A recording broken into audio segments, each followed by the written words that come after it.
नमस्कार. माझ्या गीतामृत प्राशनार्थी बंधू भगिनींनो, आपण पहिल्या अध्यायाचे 4 श्लोक पाहिले. 4थ्या श्लोकापासून पुढचे बरेच श्लोक पांडवांच्या सैन्याचं वर्णन आणि कौरवांच्या सैन्याचं वर्णन असं आहे. आपण 4थ्या श्लोकामध्ये पाहिलं होतं. मी 4था श्लोक पुन्हा एकदा म्हणते.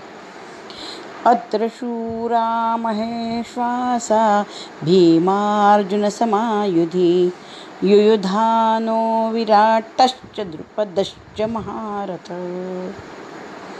अत्र म्हणजे इथे, महेश्वासा म्हणजे धनुर्धारी असलेले भीम अर्जुन यांच्यासारखे, समा म्हणजे सारखे, युधी म्हणजे युद्धामध्ये शूर लोक आहेत. या युद्धामध्ये भीमार्जुनासारखे धनुर्धारी शूरवीर आहेत. कोण कोण आहेत त्यांची नावं सांगितलेत. युयुधानो मी सांगितलं. युयुधान शब्दाचा अर्थ आपण पाहिलेला होता. युयुधान युयुधान हा जो वीर आहे, हा अत्यंत पराक्रमी वीर आहे, ज्याचं वर्णन आपण मागच्या याच्यात पाहिलं होतं. विराट राजा आहे. या युयुधानाचं दुसरं नाव सात्यकी असं आहे, कारण तो सत्यकाचा मुलगा म्हणून तो सात्यकी आहे. युद्धात प्रवीण होता म्हणून युयुधान असं त्याचं नाव आहे. पांडवांच्या सैन्याचं वर्णन आहे. विराट राजा ह्यांनी पांडव अज्ञातवासात असताना एकचक्र नगरीमध्ये त्यांना आपल्या राजमहालामध्ये आश्रय दिला होता. असा हा विराट राजा होता. विराटश्च द्रुपद राजा होता, जो द्रोणाचार्यांचा कट्टर वैरी आहे आणि जो द्रुपद राजा महारथी म्हणजे अत्यंत पराक्रमी आहे. म्हणजे 4थ्या श्लोकामध्ये भीम अर्जुन यासारखे शूरवीर, युयुधान नावाचा योद्धा, विराट आणि द्रुपद असे महारथी या युद्धामध्ये आहेत, असं दुर्योधन द्रोणाचार्यांना सांगतोय. पुढे दृष्टकेतुश्चेकिता नक्काशिराजश्च वीर्यवान पुरोजित कुंतीभोजश्च शैब्यश्च नरपुंगवः. आता कोण कोण आहे. दृष्टकेतु चेकितान, 2 राजे झाले. दृष्टकेतू नावाचा राजा, चेकितान नावाचा राजा. काशीराजश्च, च म्हणजे आणि वीर्यवान काशीराजा म्हणजे पराक्रमी काशीराजा. नंतर पुरुजित नावाचा राजा, कुंतीभोज नावाचा राजा, शैब्य नावाचा राजा, जो नरपुंगवः म्हणजे नरेषु पुंगवः म्हणजे नरोत्तम असा, योद्ध्यांमध्ये श्रेष्ठ असा शैब्य नावाचा राजा आहे. म्हणजे या 5व्या श्लोकामध्ये किती नावं सांगितली आहेत राजांची बघा. एक दृष्टकेतू, चेकितान, काशीराज, पुरुजित, कुंतीभोज आणि शैब्य, 6 राजांची नावं फक्त या 5व्या श्लोकात आलेली आहेत. मग आपण फक्त नावं पाहून पुढे जायचं नाही. आपल्याला त्यांची थोडी थोडी काही माहिती मिळत असेल तर ती घ्यायची आहे. दृष्टकेतु हा शिशुपालाचा मुलगा होता. शिशुपालाचा मुलगा. कृष्ण आणि शिशुपाल हे आत्तेमामे भाऊ होते एकमेकांचे. आणि ह्या शिशुपाल हा जरी राक्षसी वृत्तीचा होता तरी त्याचा पुत्र हा जो होता हा शिशुपाल मात्र दैवी प्रकृतीचा होता. आणि ह्या दृष्टकेतूची एक बहीण होती. म्हणजे शिशुपालाला हा दृष्टकेतू नावाचा एक मुलगा आणि एक मुलगी होती, ज्या मुलीचं नाव होतं करेणुमती.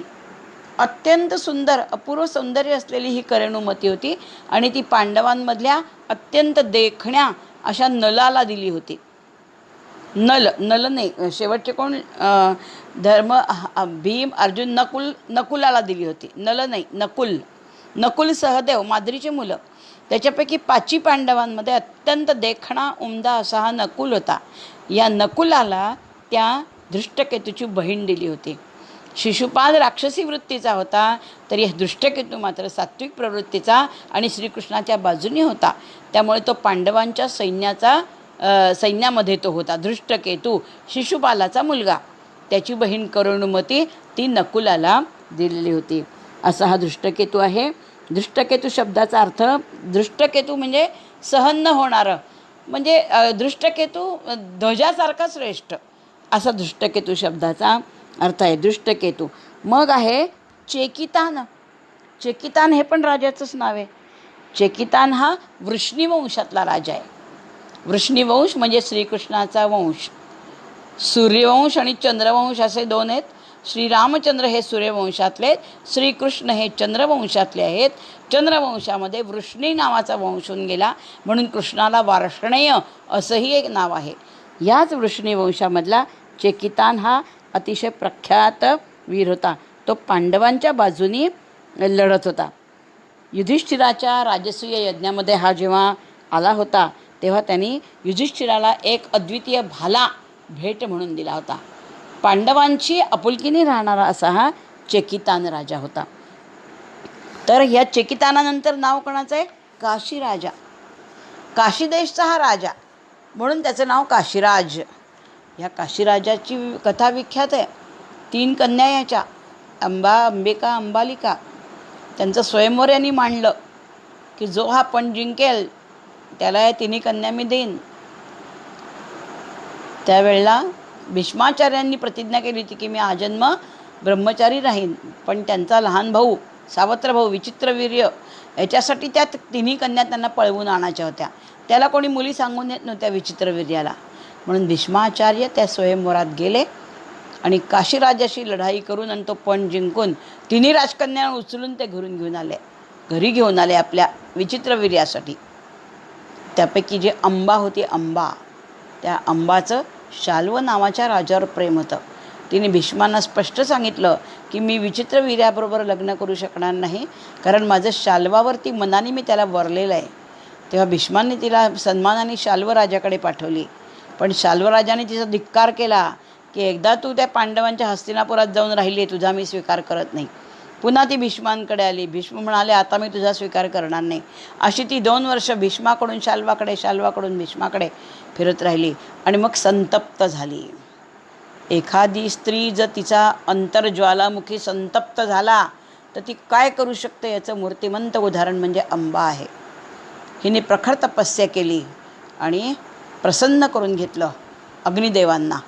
आणि मग अग्निदेवांनी तिला सांगितलं, ईश्वराने तिला सांगितलं आहे की तिने वर मागून घेतला की पुढच्या जन्मी मला असा जन्म द्या की मी भीष्मांचा वध करू शकेल, कारण या भीष्मांमुळे माझ्या आयुष्याची सगळी राखरांगोळी झाली आहे. मग पुढच्या जन्मामध्ये ती द्रुपद राजाच्याकडे मुलगी म्हणून जन्माला आली. तिला मुलासारखं त्यांनी वाढवलं आणि त्याचं नाव शिखंडी ठेवलं. हा शिखंडी म्हणजे पूर्वजन्मीची अंबा. या शिखंडीला कृष्णाने सांगितलं अर्जुनाला, ह्याला पुढे ठेव शिखंडीला स्त्रीच्या वेशात, आणि तू मागे उभं राहून भीष्मांवर बाण मार. भीष्म कधी स्त्रीवर बाण सोडत नाही, आणि शिखंडी स्त्री आहे, ती जर पुढे बसली तर ते बाण सोडणार नाही आणि तुला भीष्मांचा वध करता येईल. त्याप्रमाणे शिखंडीपासून भय होतं भीमाला. असा हा काशी राजा होता. तो वीर्यवान होता, अतिशय पराक्रमी होता. पुरुजित नावाचा राजा होता. कुंतीभोज हा कुंतीचा भाऊ होता. कुंतीभोज राजा पुरुजित आणि कुंतीभोज हे दोघंजणं हे कुंतीचे सख्खे भाऊ होते. प्रत्यक्ष सख्खे भाऊ म्हणजे पांडवांचे मामाच होते, सख्खे मामा होते पांडवांचे ते पुरुजित आणि कुंतीभोज. यानंतर शैब्य राजा होता. शैब्य राजाला नरपुंगव म्हटलेलं आहे. त्याचं विशेष कौतुक केलं आहे, कारण त्या शैब्य राजा तो युधिष्ठिराच्या विशेष जवळकीतला होता. युधिष्ठिराला या शैब्याची मुलगी दिली होती, म्हणजे युधिष्ठिराचा हा सासरा होता. असे त्यांचे आपापसात सगळे नाते होते. असे हे सगळे वीर या ठिकाणी जमलेले आहेत. आपण 5वा श्लोक पाहिला. 5व्या श्लोकामध्ये कोणते कोणते राजे आले पुन्हा एकदा पाहू. धृष्टकेतू, चेकितान, काशीराज पराक्रमी असा काशीराज, पुरुजित, कुंतीभोज हे कुंतीचे सख्खे भाऊ, आणि नरोत्तम असा शैब्य पण त्या ठिकाणी आहे. असं हे सगळं राजांची नावं हा दुर्योधन द्रोणाचार्यांना पांडवांच्या सैन्याचं वर्णन करत आहे. श्लोक क्रमांक पुढचा 6वा. युधामन्युश्च विक्रांत उत्तमौजाश्च वीर्यवान सौभद्रो द्रौपदेयाश्च सर्व एव महारथाः. युधामन्युश्च विक्रांत, युधामन्यू म्हणजे क्रोध. युद्धात ज्याचा पराक्रम आणि वीररस असा क्रोध उफाळून येतो शत्रूविषयी असा युधामन्यू, आणि उत्तमौजा हे दोघं जोडी होती, आणि हे पांडवांमधले अत्यंत मोठे असे वीर होते. यांचं काय काम होतं दोघांचं? अर्जुनाच्या रथाचा सांभाळ करायचा, अर्जुनाच्या रथाचं रक्षण करून सतत अर्जुनाजवळ राहायचं, हे यांचं काम होतं. युधामन्युश्च विक्रांत. विक्रांत म्हणजे पराक्रमी. विक्रांत हा राजा नाही आहे. युधामन्युश्च विक्रांत उत्तमौजा. तर युधामन्यू आणि उत्तमौजा हे दोघं जोडी होती. हे अर्जुनाच्या दोन्ही रथाला उभे राहून अर्जुनाच्या रथाचं रक्षण करत होते. सौभद्र. युधामन्युश्च विक्रांत उत्तमौजाश्च वीर्यवान. सौभद्र म्हणजे सुभद्राया हा अयम. सुभद्रेचा पुत्र म्हणजे अभिमन्यू. अर्जुन आणि सुभद्रा यांच्यापासून अभिमन्यूचा जन्म झाला आहे. द्रौपदीच्या 5 पुत्रांपेक्षा या सुभद्रेच्या पोटी जन्माला आलेला पुत्र अभिमन्यू हा विशेष पराक्रमी असा जन्माला आलेला होता. याच्यामध्ये एक चंद्राचा अंश होता. म्हणजे चंद्राचा पुत्र याला म्हणालं जातं. चंद्राचा जो चंद्राच्या ज्या अनेक कला असतात त्या वरच्या नावाच्या कलेपासून किंवा अंशापासून अभिमन्यूचा जन्म झाला. म्हणून अतिशय सुंदर आणि अतिशय पराक्रमी असा हा अर्जुन आणि सुभद्रेचा मुलगा होता. म्हणून त्याला सौभद्र म्हटलं आहे.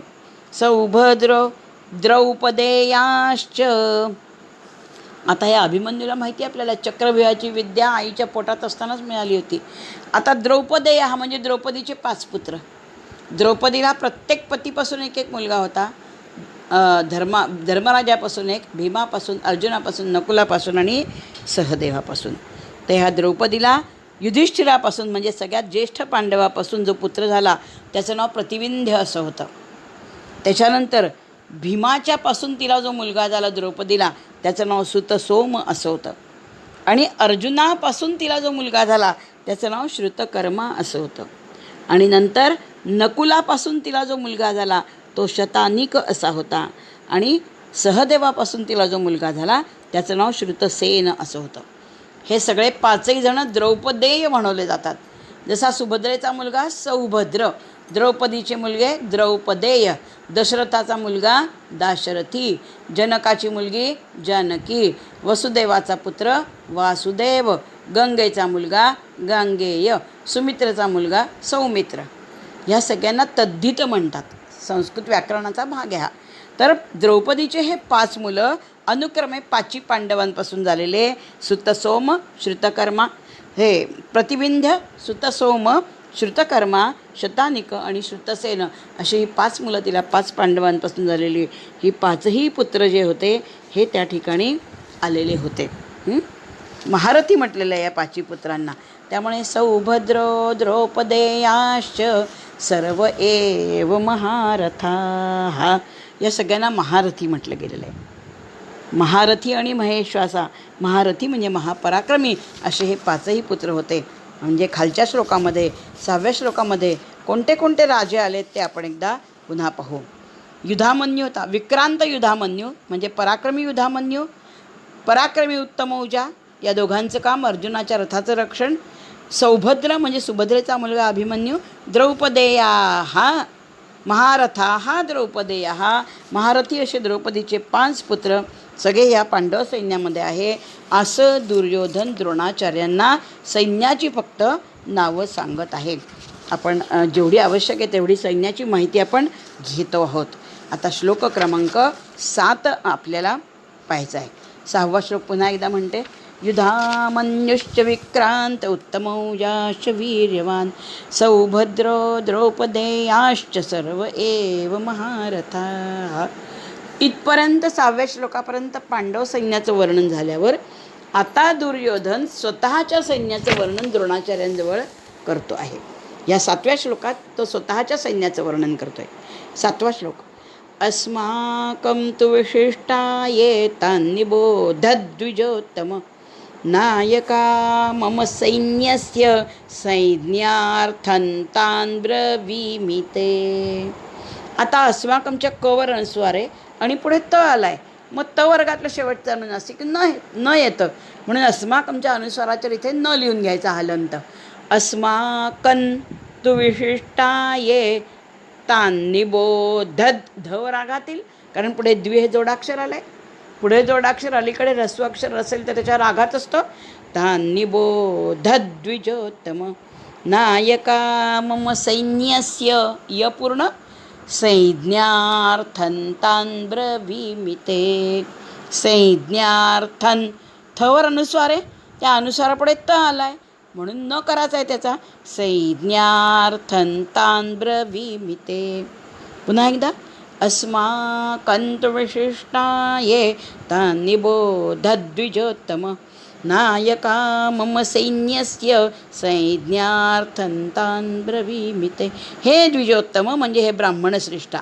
द्रोणाचार्यांना तो ब्राह्मणश्रेष्ठा म्हणतो. हे द्विजोत्तम अस्माकं विशिष्टा निबोध. आमच्यातले जे विशेष असे शूरवीर आहेत त्यांना निबोध, तान निबोध, त्यांना जाणून घे तू. मम सैन्याचे नायक हा, जे माझ्या सैन्याचे नायक आहे, संज्ञार्थन ब्रवीमी, त्यांना मी थोडक्यात तुला आता ते सांगतो. म्हणजे हे ब्राह्मणश्रेष्ठा, आपल्याकडचे जे विशेष सैन्य आहे तान निबोध, त्यांना तू जाणून घे. जे माझ्या सैन्याचे नायक आहेत, म्हणजे फक्त तो नायकांनाच सांगणार आहे, सेनापतींचे नावं सांगणार आहे. आणि ते कसे? संज्ञार्थम, म्हणजे थोडक्यात तुला मी सांगणार आहे, ते तू आता ऐक. पांडवांच्या सैन्याचं वर्णन झाल्यावर दुर्योधन म्हणतोय, आपल्या सैन्यामधले जे विशेष आणि जे सेनापती आहे त्यांची नावं तुला मी थोडक्यात सांगतो, ते तू आता ऐक. तान ब्रवीमि ते, मी तुला आता ते सांगणार आहे. ब्रवीमि म्हणजे मी सांगणार आहे, ते म्हणजे तुला. अर्थ पुन्हा एकदा. आमच्या सैन्यातले जे विशेष आहे, असे सैन्याचे जे नायक आहे, ते तुला मी आता थोडक्यात सांगतो, ब्रवीमि.